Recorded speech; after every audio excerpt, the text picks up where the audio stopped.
I think my real interest, if I traced it back, was curiosity about the physical world, which is what physics is.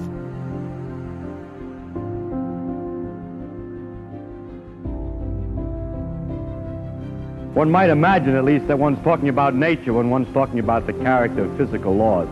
But I don't want to talk about nature, but rather how we stand relative to nature now. I want to tell you what we think we know, and what there is to guess, and how one goes about guessing. This is the piece of the equation which describes how the Higgs field acquires its value.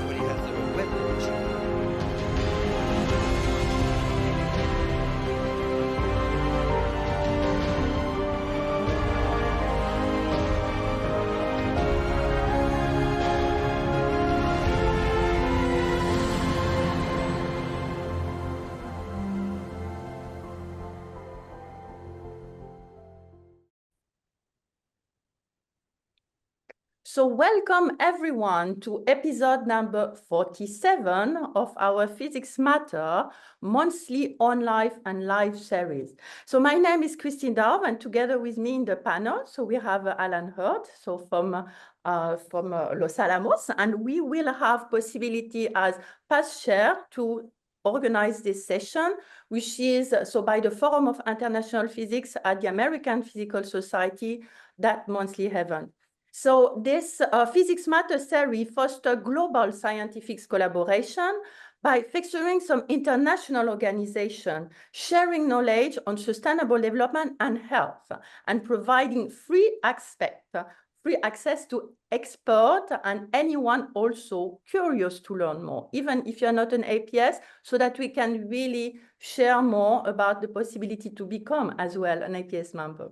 So through this platform, we are looking at inspiring research infrastructure like the Sesame Light Source. So they have been inspiring us for now 3 years to have this online series. So today we continue our mini-series focusing on the potential of a particle accelerator in healthcare. So indeed, last month, so Dr. Sanja Joronovic was explaining to us the possibility for beating the cancer with the cyst, so wild-shaping science in Southeast Europe. And next month, on the 24th of October, we will have live from Japan, Dr. Huazo Iguaza, so who will be share more about the accelerator using the BNCT system, so for sustainable quality of life. So I keep those acronyms also like some quiz potentially for you and to work on so that you can learn more about all those technology. So visit our webpage that contains all the material of those precious expeditions and register also to receive the future, so in the future, so the Zoom link to attend and to exchange with our special guest. And also spread the word so that we can grow our community and reach a larger audience. And today, so we have live, so from Oxford, from UK, so Professor Manjit Dosanjh, who will transform, hopefully, so the cancer treatment in a low resource setting. So a short introduction, so from Professor Manjit Dosanjh. So she's the former senior advisor for medical application at CERN and a visiting professor at the University of Oxford. So she's the project leader for the STELLA project, so which is smart technology for extending life with linear accelerator. So already some clue about some acronym. Another one is the ICEC, which stands for International Cancer Experts Corps. So she holds a PhD in biochemistry engineering, and she is so obtained it from UK, and she has all her professional efforts so in the field of biology, and the medical application of physics span over more than 30 years. So during which she had helped so the different positions in various academy and research institutions in Europe, in the US, including at MIT, in Lawrence Berkeley National Laboratory, at the University of California, and in the European Commission Joint Research Center, so in Italy. So she joined CERN in 2000 and focused on applying the technology developed for particle physics to the life science domain and establishing multidisciplinary collective approaches for cancer treatment. So her work has included many initiatives to expand some access to the technology in the low and middle income countries. So those developing communities that we are focusing on. And she's also on the board of this ICEC, which is a non-governmental organization, which is addressing cancer disparity, and it's perfectly aligned as well with the IAEA, so this International Atomic Energy Agency mission. So we will, so Professor Dosanjh for 45 minutes roughly, and then you can ask and prepare your question as well in the question and answer box. And we can also give you the possibility to ask your question live to her after her presentation. So with this introduction, so Professor Dosanjh, so I'll let you share your slides, and the screen is yours. Can you see my slides? Yes, that works very well. Okay, let's just do full. That's fine, right? So thank you, Christine, for this wonderful introduction. And also nice to meet finally Alan Hurd as well. So it's a pleasure for me to be here, and thank you for the invitation. And as you've already outlined, I've been working for a long time about translating and building bridges between the physics community and the medical applications, and the idea to really go from the lab to the bed as quickly as possible. And one of the key points for this is really building collaborations. And today I'm going to particularly focus on how do you transform cancer treatment in low resource settings. Because last session you heard from Sanya, as you heard from the CS facility, which is state-of-the-art facility for carbon and beyond. And today I would like to talk a little bit about how do you democratize radiation therapy so that we have the possibility globally to have access to this precious technologies and for really combating this disease, which is growing all the time, unfortunately. And one of the reasons is, of course, we are living longer and we are getting much better at the standard treatments of dealing with other diseases. And as you age, cancer is one of the challenges you have to deal with, because the older and the longer you live, the more chances there are that you will acquire enough mutations to get cancer. So just as a starting point, so in 2022, globally, there were 20 million new cancer cases diagnosed and 10 million cancer deaths. And by 2050, this will increase to 35 million new cases per year, with a 77% increase. And the most common lung, breast, bowel cancer, prostate, and many others, but these are the four prominent ones. And the impact of this increase, unfortunately, is not felt evenly. Sorry. Is not felt evenly across all the countries. The people which have the lowest, fewest resources to manage their cancer burdens will have to bear one of the greatest global burden. And starting now, as globally, about 1 in 5 people develop cancer in their lifetime.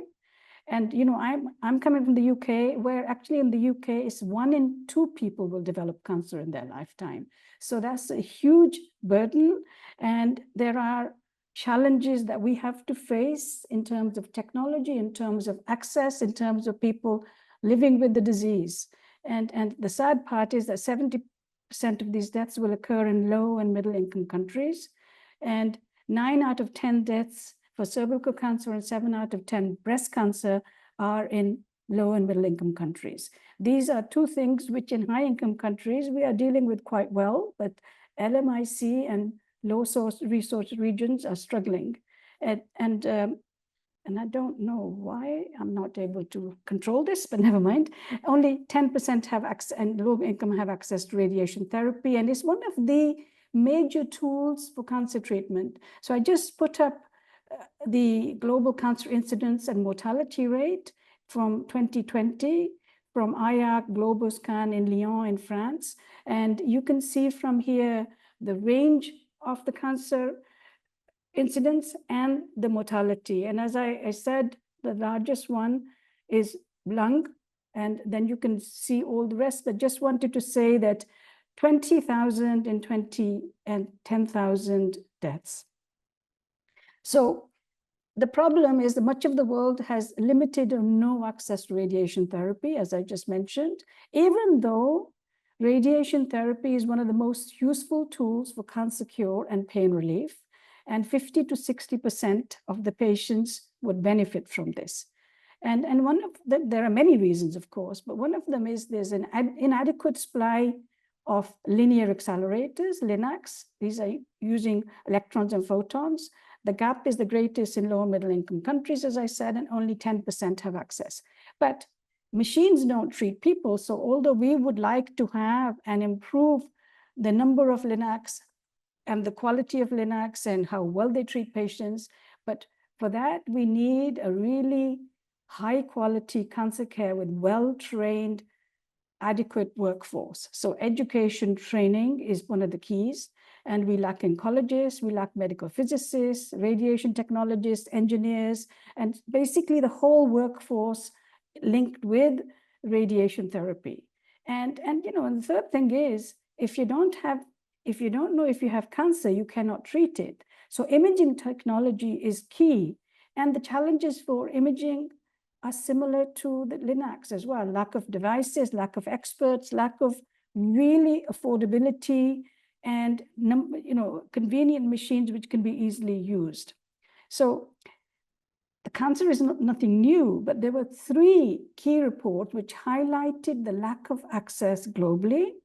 And one of the first ones was this world map by the Interatomic Energy Agency that Christine mentioned. And they actually drew this map, and you can just see immediately that the countries with green have access to linacs or radiation therapy, and the countries with red don't have any machines.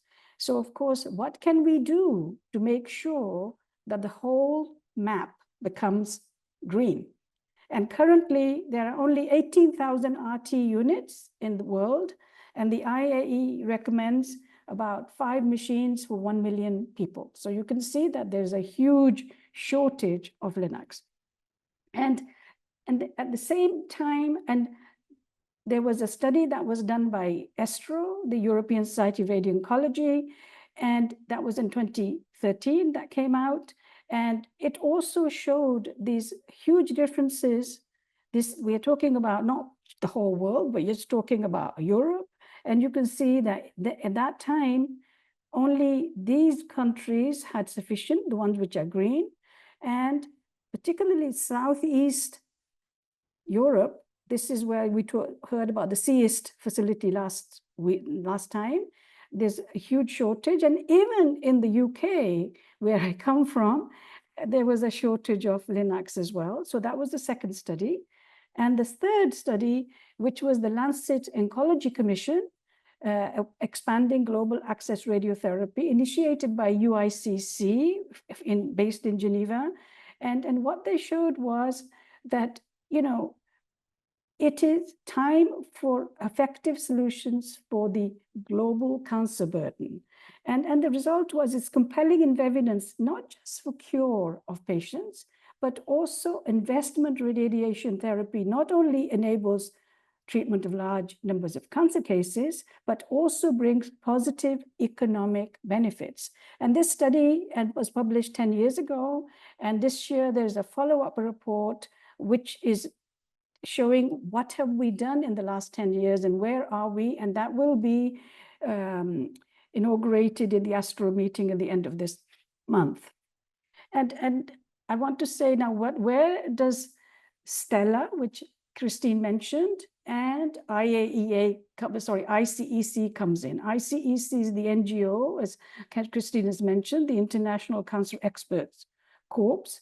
And the whole idea of Stella originated in 2014 when it was 60 years of CERN. This year is 70 years, so we are 10 years later. Happened to be 80th birthday of Ugo Amaldi, the son of the first Director General of CERN, Eduardo Amaldi. This year is 90, so it's 10 years later again. And I, together with Jacques Bernier from Geneva, organized these workshops, which were translational research. And it was that meeting where Norman Coleman from the US, with the idea with ICEC, but also the Deputy Director for Radiation Therapy in NCI in Washington. He met with Ugo and they discussed the idea of the challenges for cancer treatment and his vision of the international arena. And Ugo's talk that year was, physics is not only beautiful, but also useful. So the meeting of these two people and their philosophy and ideology is what really also catalyzed and triggered the Stella project. And just to say that when I was saying that there are only limited machines, this is a world map. And you can see where most of the radiation therapy is. And there's large parts of the world which don't have very much at all.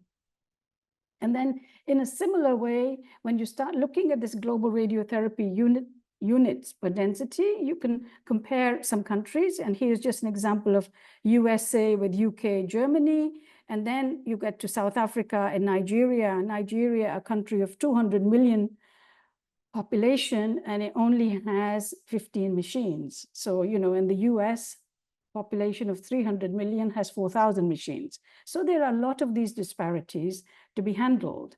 And then, as I was saying, that you need to be able to detect the cancer before you treat it. So imaging is also a key issue. And this is a global map showing CT, computer tomography scanners, which are one of the key tools for detecting cancer. And once again, you can see the huge disparities in some parts of the world for imaging as well. So that's also going to lead to that particular challenge, because if you don't detect it early enough, then the challenges of treatment are also becoming more difficult as well. And then here is just a global distribution of the standard conventional medical imaging that is being used from CT scanners, PET scanners, positron emission tomography, mammography, MRI units, which are, of course, the magnetic resonance imaging, which are, you know, state of the art. But if you start looking, always you see the same challenges of when you go from North America to Europe, Asia, Africa, Oceania. And you see the pattern is very, very similar. So the comparative analysis of linacs, comparative analysis of technologies, and then here is the disparities in access to professional capacity. Since machines need people to treat the patients, also that means that you need the oncologist. And once again, you see similar disparities of access to the oncologists in order for taking care of the patients. And once again, the US, the North America is US and Canada. And you see here we have the challenges of Africa, Asia, and here is the global distribution. So you can see the same pattern appearing over and over again. And here is the one for medical physicists, which are key, obviously, for the treatment of patients as well. And the distribution of medical physicists is also uneven, with North America having 26.3, whereas Africa with only 0.5 of a medical physicist. So, you know, this is a huge multifaceted challenge, and it needs really multifaceted solutions.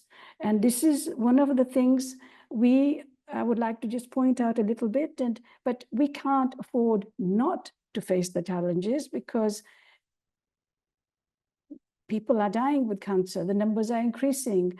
And not only is it a cost for the person to lose their lives. It's a cost economically the countries, and the economic benefit of early detection, early treatment, not only having quality of life, but productive life as well in terms of economically is really, really important.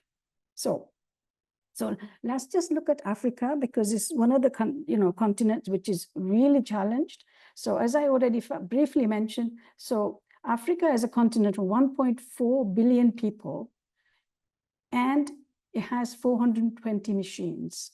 And the US, which, 340, has 4,000. And then, of course, in the UK, where I am, there's almost 357 machines for 868. So it's one machine for 190,000. Remember, I mentioned the IAEA recommends about 5 machines for 1 million people. So we are almost there. And Switzerland, where I have worked for a long, long time, is also doing really well, has a lot of machines and a lot of expertise, and almost the same level as the US. Now, in Africa, by 2030, there will be 1.4 million new cases of cancer and 1 million deaths in there. And in 2019, when we started some of our data taking in Botswana, where we had a meeting, only 28 countries had RT facilities.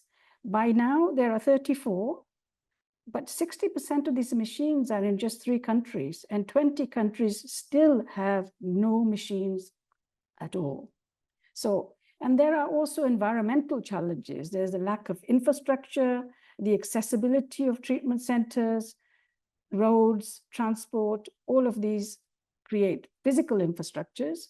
But then you have things like power outages, which are detrimental and shorten the lifetime of the equipment and resulting in permanent damage. And there's, as I already mentioned, lack of certified, qualified personnel to operate the machines. And so even if you manage to buy a linac, you don't have the staff to maintain it and to run it. And these factors have been repeatedly highlighted by professionals at LMICs. So it's not just an African problem, but it's really a low resource regional problem, indicating the need for local investment in human resources as well as technology. And then we have the problem of ranging from unavailability of accredited programs to train professionals with low wages. And if they manage to actually get training, of course, there's brain drain because it's more attractive working elsewhere. And I have to say, one of the things I was involved in with Christine was the African Physics School. And it's already been going for almost 14, 15 years now, but just education, raising awareness, trying to start from the grassroots is one of the key issues we have to deal with. And then, of course, we talk about machines, but it's all about GDPs and GNPs. And if you look at the ratio inhabitants to linacs and cancer mortality, you can see clearly that here we have UK, Canada, US, and Switzerland, part of our collaboration. And here we have the big challenges of Sub-Saharan Africa.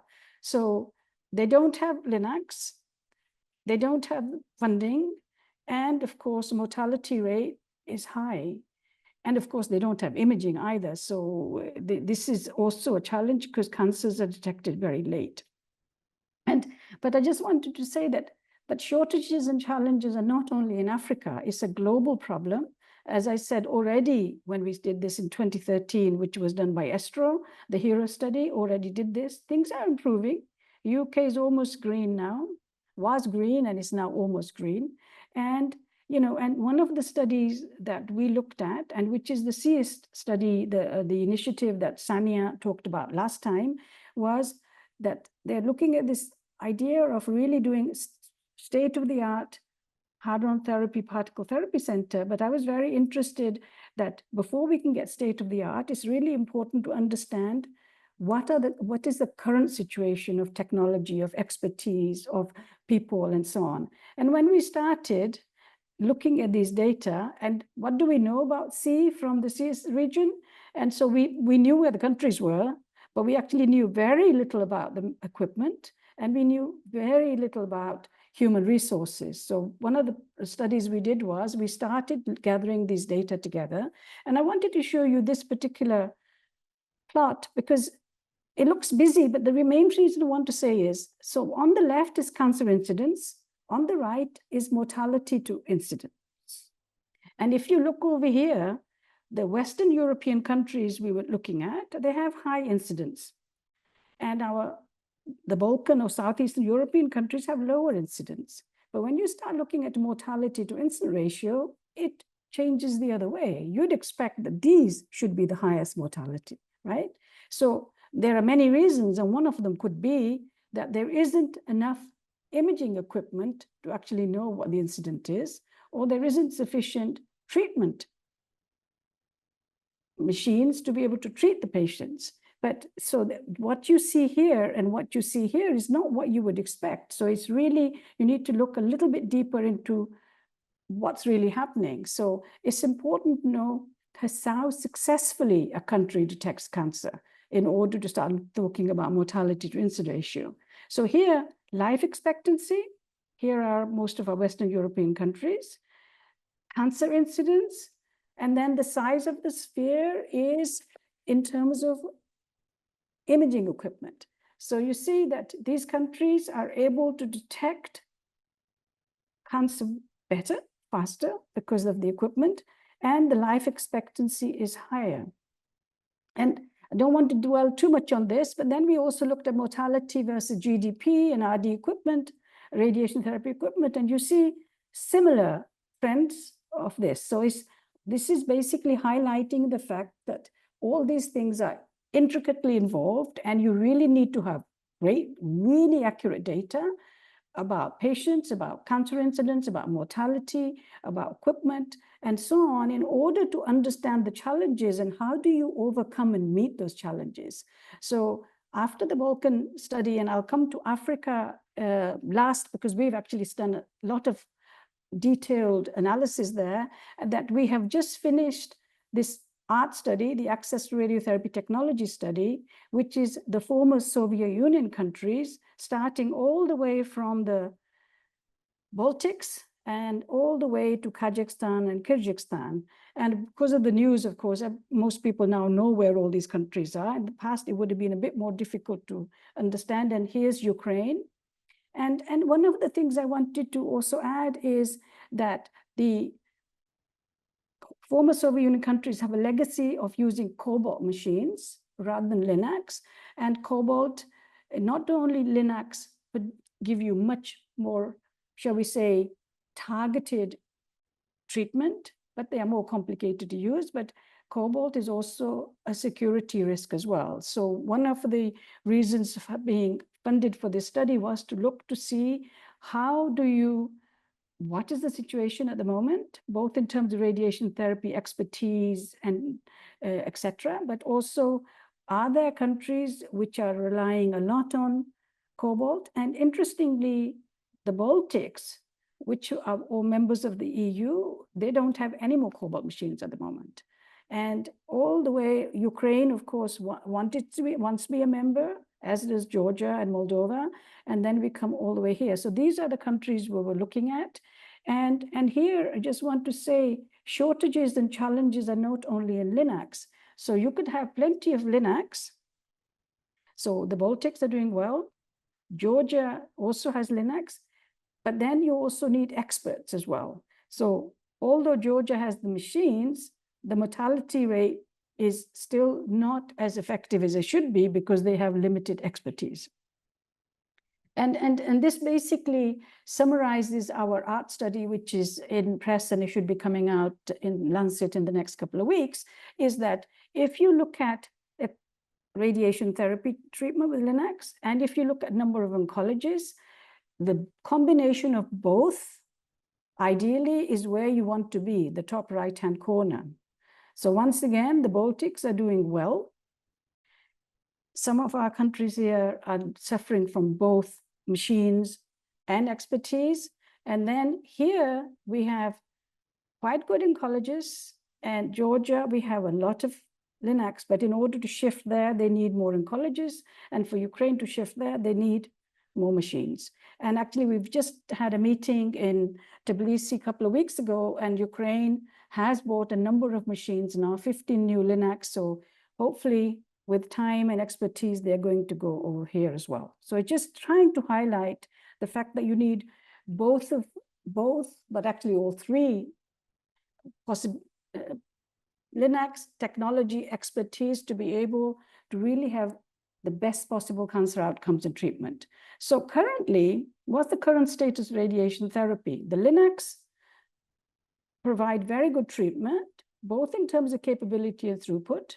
However, the linac technology is complex, it's labor intensive, it's expensive to acquire, install, operate, and service. And the service contracts are pretty expensive, especially for our LMIC countries. And they don't have a lot of money to be able to have spare parts sitting in the storage. So if something goes wrong, they can replace them. And the linac technology requires strong, robust, reliable infrastructure, such as power and clean water and supply chain, which also is really lacking in a lot of these countries. And sadly, many linacs are purchased or deployed in Africa and other MICs, but without sufficient training. So many are never used or not close to their capacity. And so servicing can be very slow and very expensive in these regions. And it's not always purchased because they just can't afford it. And they have long downtimes, months or more. And so what we want to try to use is, can we use technology developments to address the current challenges and make RT more widely available? And of course, in order to do that, you need to understand what the challenges are and what the data are. So this is why we started with the Stella collaboration, was to look at medical linacs for challenging environments. And we've had a number of workshops in the spirit and style of CERN, of having brainstorming, collaboration, bringing all the partners together and trying to see how to be able to move on. And, where there's design characteristics, how do you bridge the gap? How do you bury the complexity? And how do you really accelerate this situation from where we are now and where we want to be? And I have to say, personally, one of the workshops that really, I think, moved the needle is when we had our workshop in Gaborone in Botswana in March 29, just before COVID. And really the idea that both our grassroots collaborators from the countries, and we met and they understood that we were really wanting to work together, and they are, not only do they have the problems, but they are also part of the solution, and they have to work with us side by side. And when we looked at the hospital in Botswana, which was the public hospital, and then we went and visited the private hospital, then you realize the challenges that you're really facing. And so the Stella smart technology to extend live linear accelerators, there's an enormous gap without which cancer care is not possible. There's a current shortfall. There's, not enough staff, as we've said. And if at the current situation, one would require a century to meet the current need for Africa. If you could commission one of these per week, and of course we cannot wait a century. So this idea was a global partnership to design a disruptive, robust RT system to improve access. And so Stella has 3 pillars: the new technology, the software integration, AI, machine learning, both for education training, but also for maintenance, preventative maintenance, predictive maintenance, and early detection before the machine breaks down. And of course, in parallel, training, mentoring, building capacity, because these have to go hand in hand if we are going to really make a difference. So we were funded by the STFC in the UK. Graham Burt from Lancaster led the project, and we were looking at innovative technologies for building affordable, equitable global therapy. So we looked at defining the problem, gathering information from the local hospitals, but also from high-income countries, and really identify the challenges with those people who live with it every day. So we're using these data to try to create design specifications for a radiotherapy machine to meet these challenges and see how we can use machine learning, AI, and use of cloud computing in Africa and LMIC settings and create the future design. And for this, we were very fortunate that we were able to collaborate with all the African countries which had radiation therapy. And this is because we built a collaboration ever since we started with 2014, 2016. So we knew our collaborators, and we have great interfaces and champions in Africa. For example, Taufik Ige, who was the president of FAMPO, the Federation of African Medical Physicists from Nigeria, who really helped us to make sure that we contact everybody. And then together with UK, USA, Canada, Switzerland, and Jordan, which is a middle-income country, to try to see what, how, and when could we try to do this. And one of the things that you might find really surprising is that when we looked at this data, this linac in Madagascar was basically down for almost a year. So, what is responsible for all of this downtime? So we looked at various vulnerable subsystems. I will not going to go into the detail of that. You're welcome to look at the slides afterwards. And also I have links to the publications. So we looked at the multi-leaf collimator, the electron gun, the vacuum pump, and we tried to take away some key lessons. And one of the things we really need to make sure is that facilities have spare parts or can repair the part before it fails, and really try to make fault diagnosis as simple as possible so that the locals who are not necessarily experts can see what's going to happen soon. And so from our studies, which took us about 4 years from all these countries, the main reason for linac downtime is access to spare parts, power issues, and software issues. And here you see the difference between electron gun, MLC, vacuum pump, and the difference between Africa and high-income countries. And here you see the downtime in the surveyed African region and compare with high income. So you see the difference between something like 22% versus 2%. And even within Africa, there are the regions and downtimes is not the same because it depends on the expertise and access and how easy it is for them to buy spare parts. And here I'm looking at individual linacs. And when I look at this, it makes me really sad because, as I said, some of these countries have no linacs, but some that they have very few. But if you look at the downtime, most of the LMIC linacs, in Africa, are down much more than they are in our high-income countries. It's the same story over and over again.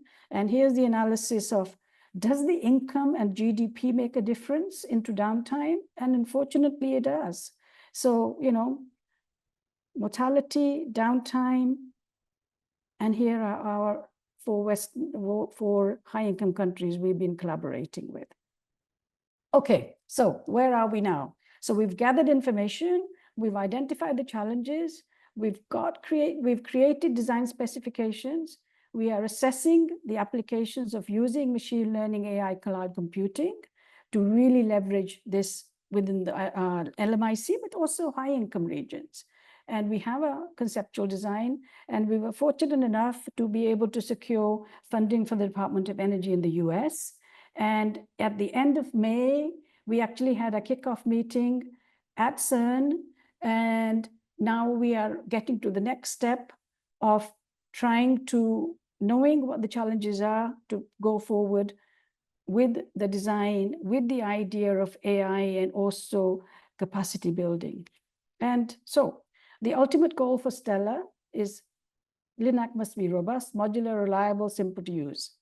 Always, reduce costs, reduce service costs, reduce breakdowns, reduce number of experts needed. Since there are few experts in LMICs, we want to be able to have a design which doesn't need as many experts.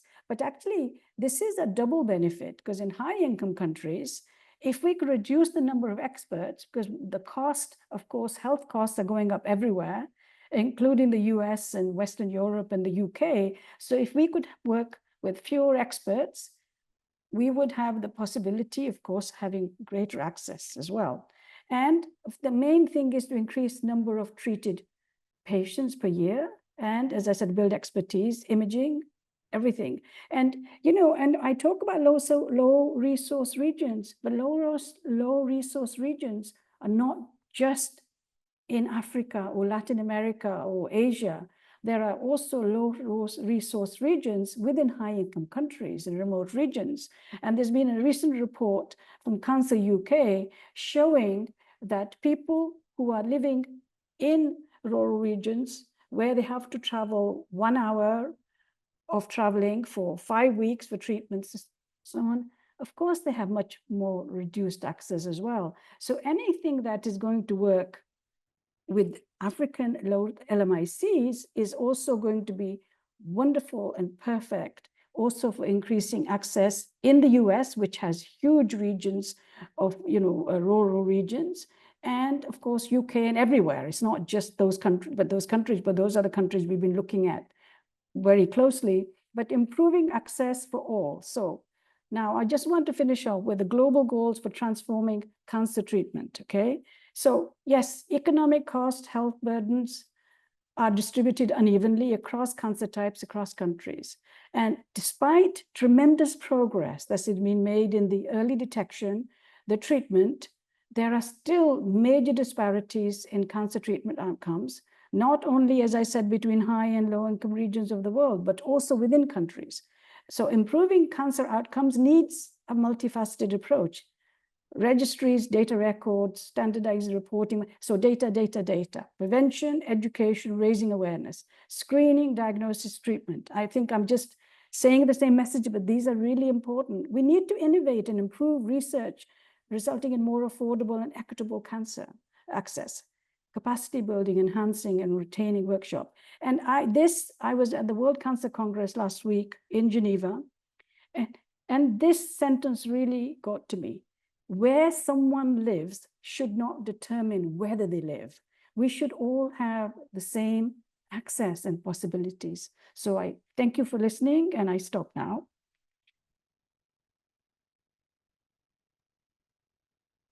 Thank you very much for this very comprehensible summary of the situation, and then as well the way forward. So we have a very dynamic also audience. So I see that there was a lot of question and answered, and especially, the public giving also some information from their own network. So maybe we'll start by the question and answer box where Kingsley Levy-Ed, who I guess is also from Nigeria, was asking question and proposing also from the APS. So his question are regarding the African regions which are affected by this spread. But his concern is more that it's the positing of the funding. So it's a bit pending because of this lack of motivation, which is increasing, and asking what the APS, so the American Physical Society, is doing to help the country in Africa to survive, and especially in Nigeria. And I think there was, and I can maybe connect to that, the second proposal that he was giving. So I don't know if it's directly a question for you, Manjit, but that would be good for us also, maybe with my colleagues or with Alan, to take that answer. So speaking about the suggestion also that he had for getting for young African as well, who are passionately interested in medical physics, but that are challenged to go through the path. So due to the lack of funding and scholarship. So can, for instance, the APS consider providing some scholarship or grant that can be easily accessed? So I will also give my insight, but maybe I let also, Manjit first to give some insight on that, and Alan next. Well, of course, funding is a big challenge. And it's not that there is lack of money in Nigeria.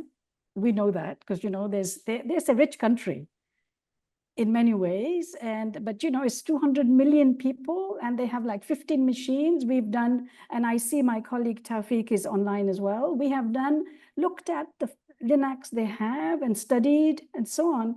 And even the limited number of linacs are not always working. And of course, expertise is very shorthand. Now, in terms of funding from governments and political people, it's a challenge. And I think we sitting outside Nigeria cannot do much.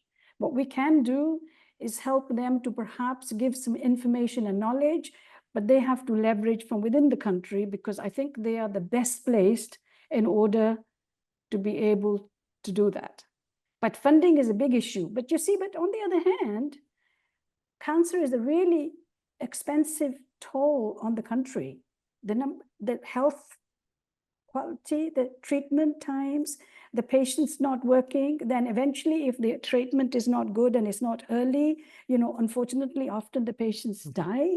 But the last 5 years of a patient is the most expensive toll there is, actually, even the last 6 months, if you like. So actually, when the study came out from the Lancet Commission, it's not only good for the patients, it's really important for countries' incomes and benefits and their, wealth as well. So I think somehow this is really needed. We did actually do a parallel study besides the linac breakdowns, but also in terms of what do you need? And they said, trying to get the health authority, the health ministry, some of these people on board, the education ministry.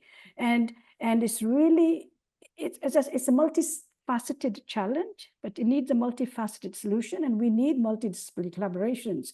And there is no single hat that fits all.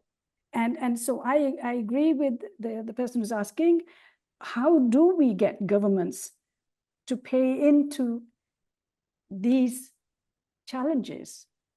Because I think in the end, it's beneficial also for the country. But I'm not a politician, so I can't tell you that, but it's clear that we need to do it. Very good. So now maybe Alan, also with your hat of the Committee of International Scientific Affairs at the APS. Well, as a matter of fact, I really like that first question. What can APS be doing to advance the situation?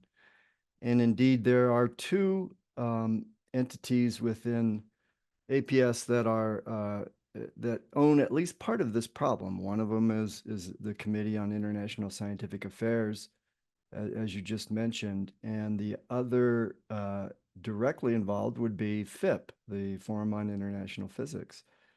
However, there is no home, as far as I can see, in APS for medical physics. The normal home is the Division of Physics of Beams.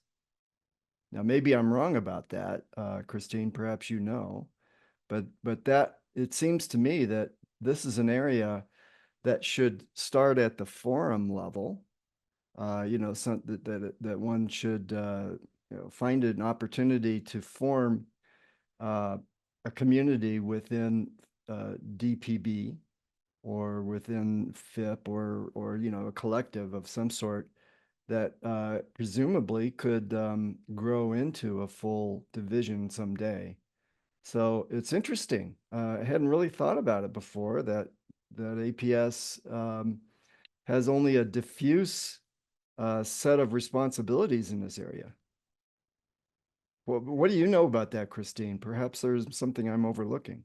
It's really important and interesting indeed. So what we could do, so what I know is that we had one of our speakers, whom also I met in the APS, because he was from the National Institute of Health. So you see, there is this medical application for some of the different divisions, and I have to remember exactly which one, but the international forum. So this is where potentially it could nucleize and have possibility to gather community. Right. Now, one of the question was scholarship and funding. And this is there that we need to look at how APS, maybe with the CSAP, having possibility as well to address this financial aspect. So it's something to develop and to look at in more detail.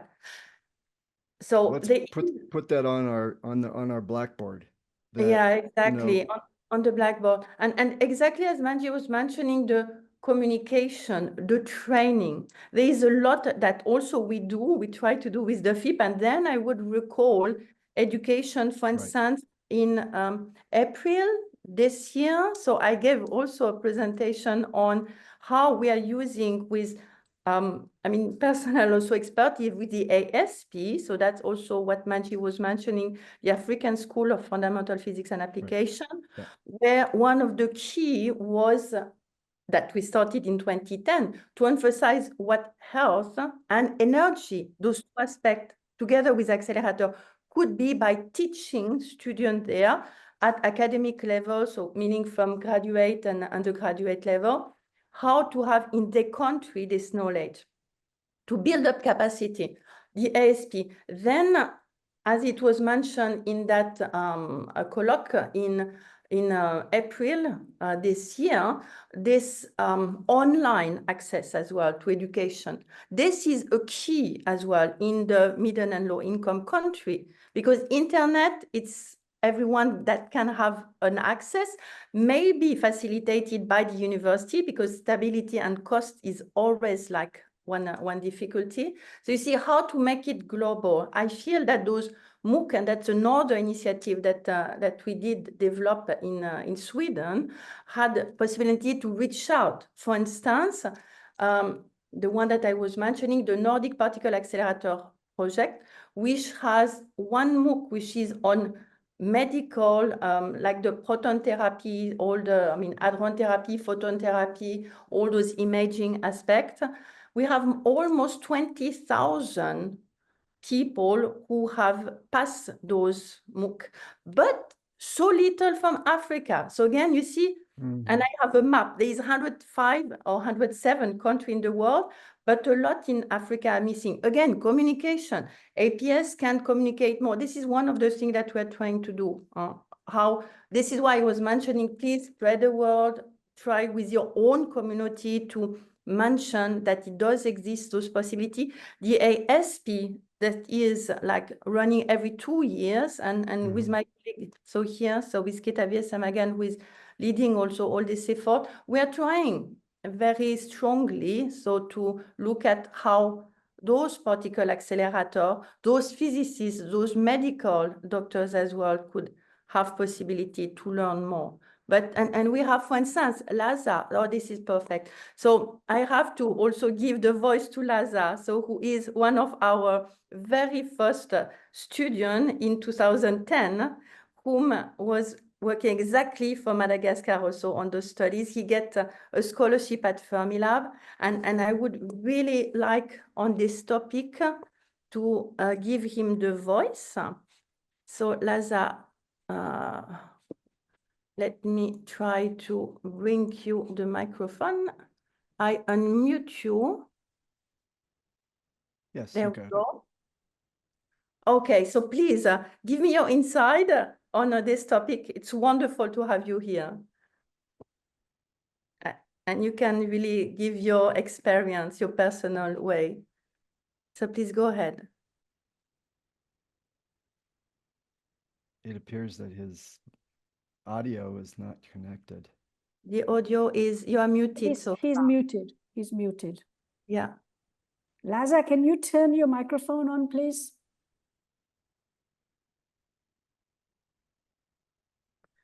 If you cannot, we'll give you a bit more time. Well, in the meantime, can I ask Manjit a question? Your presentation very nicely separates out the economics when you use the GNP or GDP variable, and that I think exposes the problem with the IAEA model, because the IAEA in building capacity is, when it comes down to it, it's member state funded. And if the member state doesn't have any money, then it's a vicious circle. I don't see how. Can you comment on how that works? Okay, so absolutely. First, the fact that honestly is glaring that the GDP, both in terms of linacs, breakdowns, all of this is big issue. Okay, this is clear that funding is everything. Absolutely. And our speakers, our question people on the panel are asking. Now, IAEA, of course, is an international organization and is limited by its, situation and who funds. But the one thing IAEA does do, though, is they do have a lot of their education available online in a number of languages. They have some really great technical stuff. And of course, there's nothing like face-to-face learning. We know that. But as a second step, the fact that they do make that available, and maybe once again, we talk about leveraging resources in LMICs. Some of the LMIC countries are not that poor. It's just a matter of priority and raising awareness and education and saying what's possible. And it's, at least from where I'm sitting, because I'm a great believer in education, training the future generation, and of course, physics is one of the key tools for doing many things, and CERN has always been involved in education and so on. So I think we need to have improved education and we need more money. We also need to make perhaps IAEA and some of our other international organizations aware that even though they have all these wonderful possibilities, how can we try to get funding so the people with the least amount of means who would like to get training also have access to that? I mean, this is a big challenge. And this is why it's great that we have Jakov there from the Medical Physicists Without Borders online as well here. I think what we have to do is we have to use a multifaceted way of learning. So some of the classes, lectures, online access, but also adapting them for the environment and really trying to do some idea of forming twinning relationships. So people can't necessarily travel, but for example, today we are looking at this and maybe one could try to make some links where some of our colleagues who are desperate for learning and training could be linked to a mentor who could follow them and so on. So the answer to your question, I don't know how to answer the question about IAEA. They have great training, but of course they have limited funding. And the other thing I wanted to say is that, I'm coming from sort of a scientific center-based idea. You have to have really good data. And good data doesn't come from just talking to the minister or sending information at the top. I mean, we took 4 years to get the data from Africa. The art study for former Soviet Union, it took us 2 years, and the analysis to cross-check and everything. So really good, solid data with people who are working on the ground is one of the starting points for some of these things. So, and I understand the challenges of an international organization. They cannot go to 189 grassroots countries, but really important to build some of the basics and leverage some of this. And this, I just feel that even though it's a huge challenge, we have to do it. We can't afford not to do it. So we have to find ways. And if it's APS, and if it's MWPS, if it's FAMPO, if it's CERN, we have to be able to work together and leverage some of our limited resources to be able to make a change. I can't answer you better than that, sorry. No, I think that's very helpful comments, and you've been in the middle of this battle, so you know exactly what the landscape Well, I was is. born in what was an LMIC country, and as a woman in a place where there was no gas, electricity, water. So, and now I've been working at CERN and now at Oxford and MIT and Berkeley. I have been truly blessed to be able to do that. And I know what education, science, and being passionate about something can make a difference. Exactly. I really believe it. This is, perfect element to answer. And also, because I know that in the audience, we have few people from the IAEA, and this is wonderful also to make the connection. So through the IUPAP, so International Union of Pure and Applied Physics, where through that mandate that she had there, so Alice Simon, so did a very comprehensible review as well of the situation from the point of view of the IAEA. And we will work this out as well on that other organization to try to summarize. And Christine, if I may, you know, when we had a kickoff meeting at CERN for Stella, Mayor Bab and Mauro, both from IAEA, talked about different ways how they can help by education and training and so on. So they have it in their heart to do this, but of course, resources are limited. So we have to leverage the resources we have and raise awareness at the country local level. To raise awareness, this is exactly the point, but indeed through them. And this is a bit like for the case of sustainable development with UNESCO, we had in March exactly a similar way. Those huge organizations, they can give those guidance, but they cannot do everything, of course. So this is the point. But they can awarenessly give those instructions, which I think is what we need to elaborate. Christine, I just see on the chat, I just wanted to point that out. And as it says, IAEA, you know, they have this huge flagship project called Rays of Hope, where they are, you know, getting donations and giving linacs.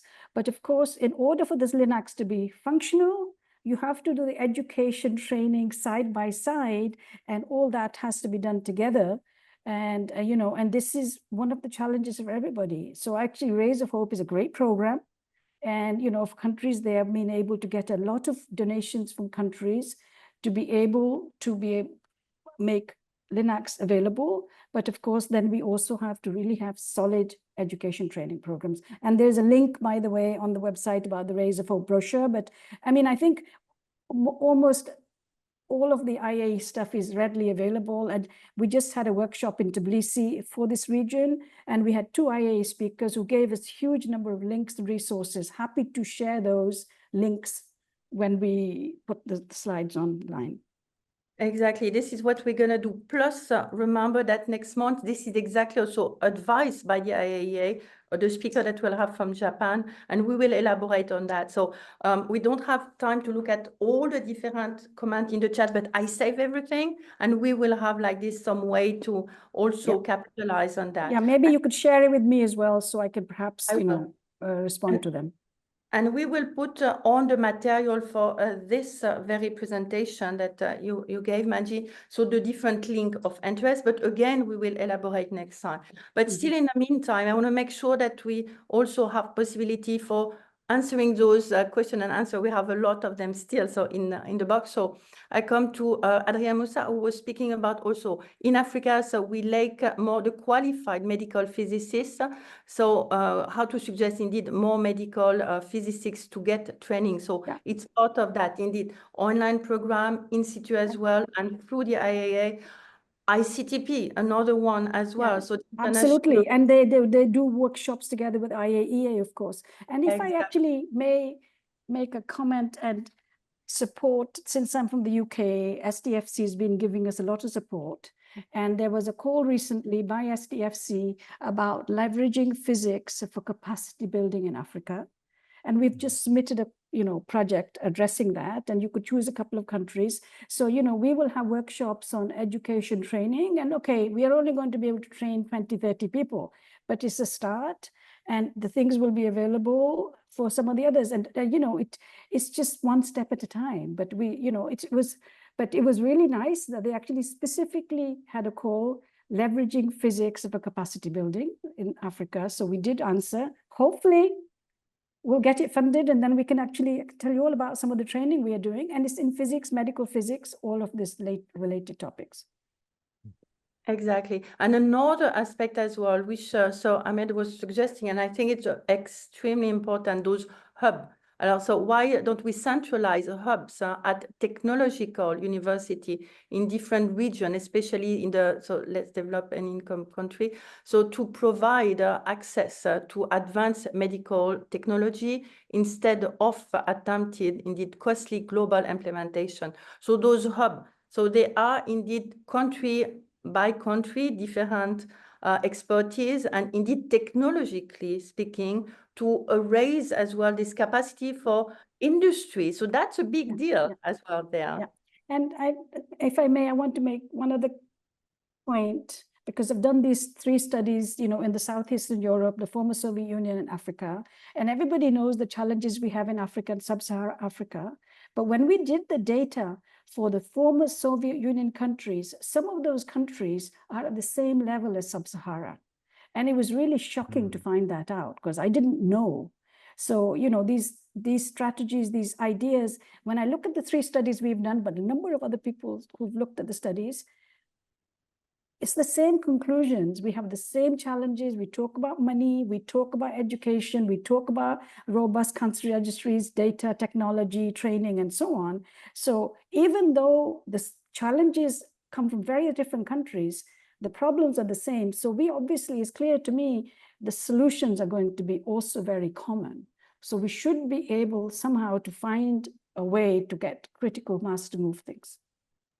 Yeah, to have critical mass and priority level as well, because that's also what Adrian Moussa is mentioning. Yeah, but you see, priority means data. So you need to have really good data to know what your priorities are. And that's really needed.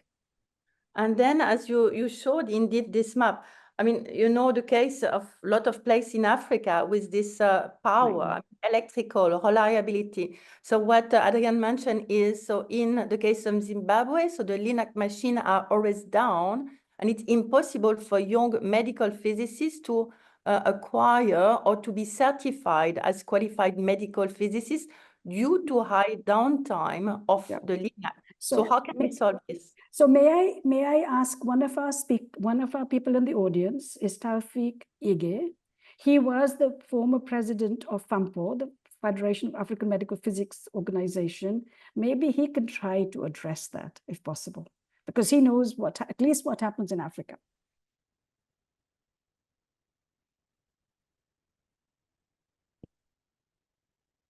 Christine, we've lost your audio. We've lost you.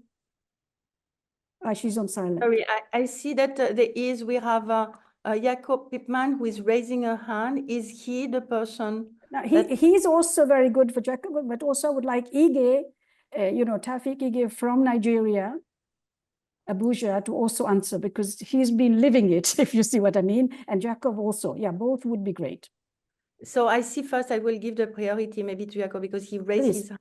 Yeah, please. So I allowed you to speak. So Jacob, so you have the microphone. Yeah, thank you. Can you hear me? Yes, very well. Okay, thanks.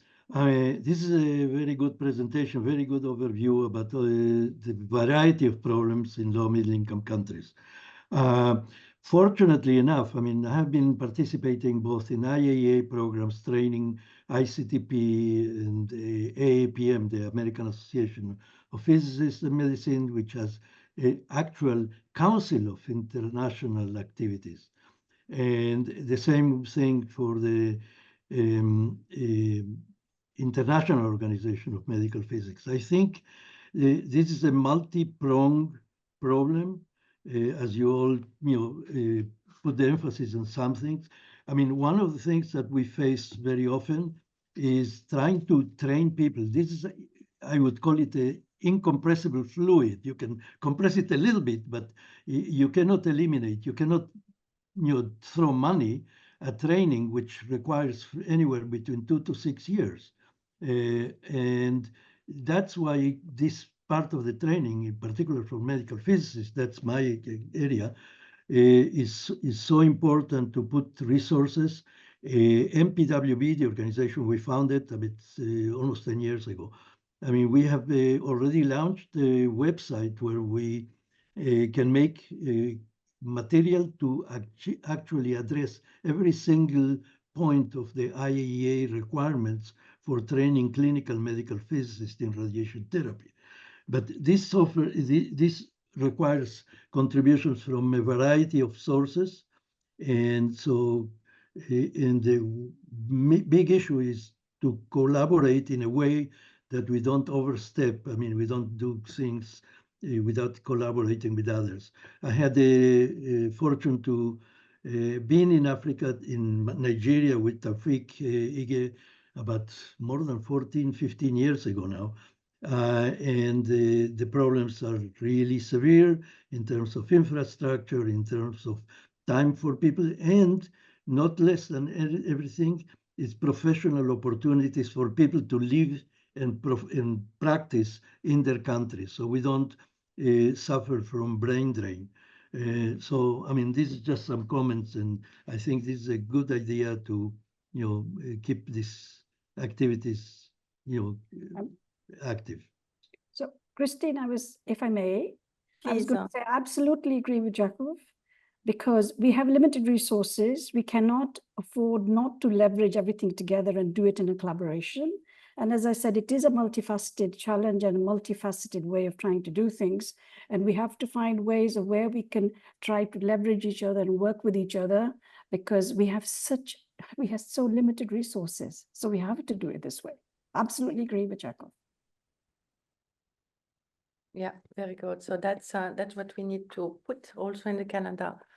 So I will also read the comment. It's comment, maybe some question also from Kalioti Diteko, who is remembering that in Africa, some of the trained, for instance, the medical physicists are lacking the access to the facilities to practice after the training. And this is also a big problem. So for instance, one linac in one hospital for the whole country. So that's also one of the big aspects. So linacs, it means also the particle accelerator community in that sense. So, and while I was speaking about the IAEA, the IAEA being part of the IUPAP, so International Union of Pure and Applied Physics, we have there as well a representation of every country, more or less, with particle accelerator. And in a lot of the conference that we're doing, we could launch as well and start some such type of initiative to try to collect and gather for the linear accelerator, for capacity of compact accelerator. And as a matter of fact, we had also with some colleague with the ASP, the African School. So in 2012 in Ghana, because there they have also the GAA, who is working on also this nuclear aspect. We have tried to initiate as well compact accelerator. There was a forum on that together with the African light source as well. So it really takes local people as well to take the initiative to help with that in situ. This is really the experience that we had, because although we wrote this white paper, it didn't go far. So really, again, this is a call for everyone to be able to maybe collect ideas and to start, I mean, from their level and producing, to get indeed room temperature linac. So this is also from Cheryl. I see the next comment. So Cheryl Spencer, who was also in the FIP, so one of the former chair like us, and she's mentioning the reliability of the linac magnet that affect viability as well. That's exactly the thing. So, and she studied as well, so what is needed to be done to improve the magnet reliability, and then she was pointing at her publication 2014. So we will put your email as well, so to the link, so that we can really share and actually have. I was going to say, Christine, of course, I didn't want to put so much emphasis on just what we are doing because it's a global problem. But the whole idea of the Stellar design is to be able to make this design cheap, compact, reliable, easy to use, fewer parts, using AI, machine learning, and making it more widely available, including in high-income country rural regions where they don't have access, including the UK, I can tell you, and not just Africa. So I just wanted to say, I don't want to say all the things we're doing, but that is the point behind the Stellar collaboration, is to be able to make this more widely available and easier to use and easier to fix, and fewer people, fewer experts, and increase the possibility of having greater access in all regions, not just in LMIC, but it's possible for also high-income countries. Exactly, and I guess you mean also the federate, from a former colleague of mine, Luigi Serio as well, so I know that you... So yes, because the idea of using also the federated databases, and he's done a huge amount of work on, breakdown detection, because we can't have the LHC breaking down. So the whole idea of making the future machine smarter with all of these ideas and having prescriptive maintenance rather than when the machine breaks down. Because, if you have one machine and it's, the one in Madagascar was down for 8 months, you might as well not have a machine. And during COVID in Zimbabwe, they had 5 machines and all were down. And there was one woman who came on the BBC interview saying, you know, my breast cancer treatment stopped. I haven't had it. Nobody can tell me because nobody's ever had that problem before. So these are all of these, there are a number of things that have to be addressed. And yes, so the idea of Luigi's, idea also for getting lots of data from the current linacs, connecting them, learning from them, and then not only prescriptive, but also learning from the fact that we know, for example, MLC is one of the things that's a big challenge. So we are working on trying to make the MLC more robust so it doesn't break down as well. So, the idea of all this was to work on a multifaceted way of trying to get to the next step. Yeah, exactly. That this is really multidisciplinary, but it has to be multidisciplinary just by nature. Approach, exactly. Yeah, very good.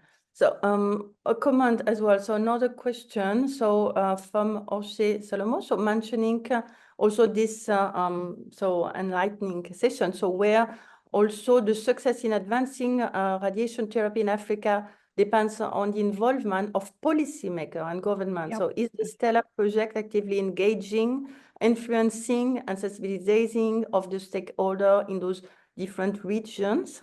And additionally, is there any opportunity for passionate non-practitioners to contribute to the STELLA effort in Africa? Questions? Well, yeah, so one of the questions is, we talk about non-specialists. One of the biggest things, as we know, is raising awareness, raising awareness amongst the patients, raising awareness amongst the policymakers, raising awareness also the people who have funding. And as I said before, we sitting outside don't know how that works within the country. So having that from the country and giving us and guiding us and how we can do that is really important. Yeah, so again, so everyone can contribute. So this is absolutely. Also, so please do so. And indeed, this passion and the motivation, this is the key for solution finding as well. So, and policymakers, so top down as well as bottom up. Yeah, we need both. We need grassroots and policymakers. So they have to work halfway because, as we said, I work quite a lot in this environment, is the people who have the challenges have to be part of the solution, because we can't do that. And it's also within the country. People who are policymakers probably don't know what the grassroots problems are. So if we can somehow also try to help to make that bridge a little bit, that would be great. But we really need help from the countries themselves, because they are the ones who are the experts about the countries, not us. But it seems that philanthropy is another community you need to tap. You did mention one philanthropist who funds your NGO in the UK, I believe. Well, it's not a philanthropist. SDFC is the funding organization that funds CERN. Oh, okay. Okay, but we are looking, actually, you're absolutely correct. Philanthropy is one way of doing it. We need to make those steps. There are so many different things to manage, and everybody has their own expertise, and fundraising is not one of mine.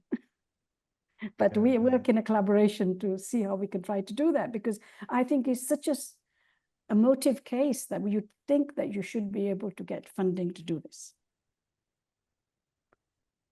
You can buy from Amazon, you can buy a dental x-ray machine these days. So at least the hardware, you would think, will be something that we can tame over time if there's enough private interest in that sort of machinery. Okay. Yeah, very good. And then indeed, we will put so the presentation online, so that the question of Ahmed. I guess it's obvious that you can find our webpage. I will also send it, and it will be in the YouTube. So we will so make sure that you have the access and all the information. We have maybe also from your man. So I just read as well that you mentioned that you have been, so we have been attuned to the issue of local to reduce significantly the brain drain's risk.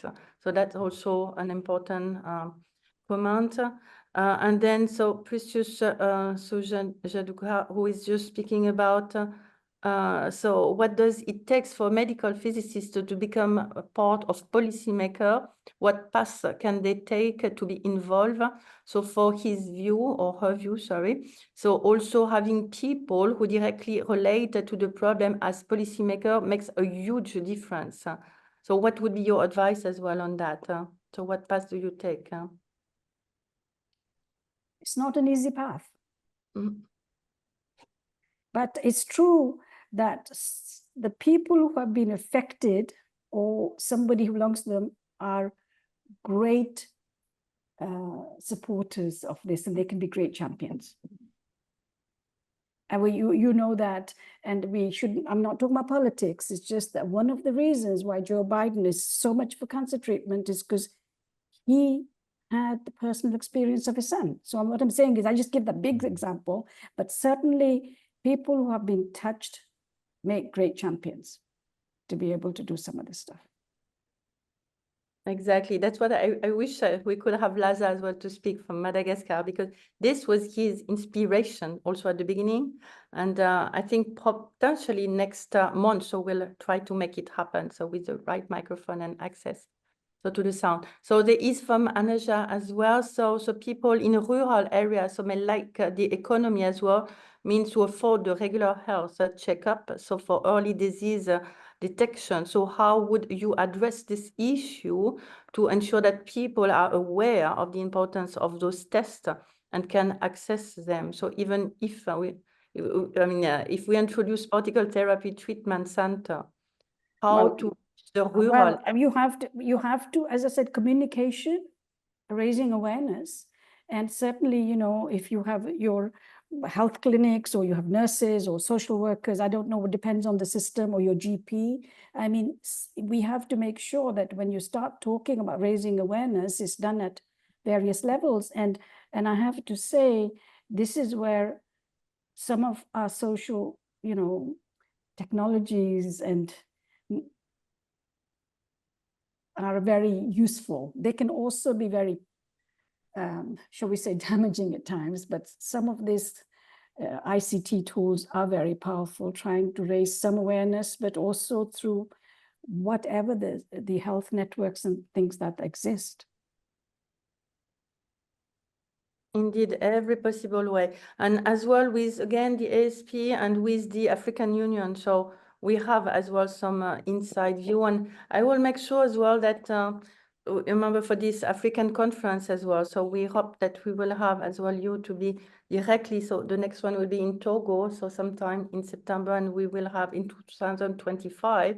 And that would be also a good time as well to have like those type of milestone, and then to be able directly to connect with those different governments and governance and get some solution as well, hands-on. And yeah, as I told you, Christine, happy to be able to help you with whatever, and, you know, talk about some of this stuff, because I think it's important. It is, yeah, it's a huge mission. And you're with UNESCO as well, so that's also, they have possibility to reach out, and with the WHO as well. So I think we need to find any possible way. So yeah, so thank you very much. So I think, so Alan, you have more suggestion or more field for the case of the APS. I think we will make a kind of feedback in 1 month. I think it's something we are also due to do. So for our audience, Right. with that. Good.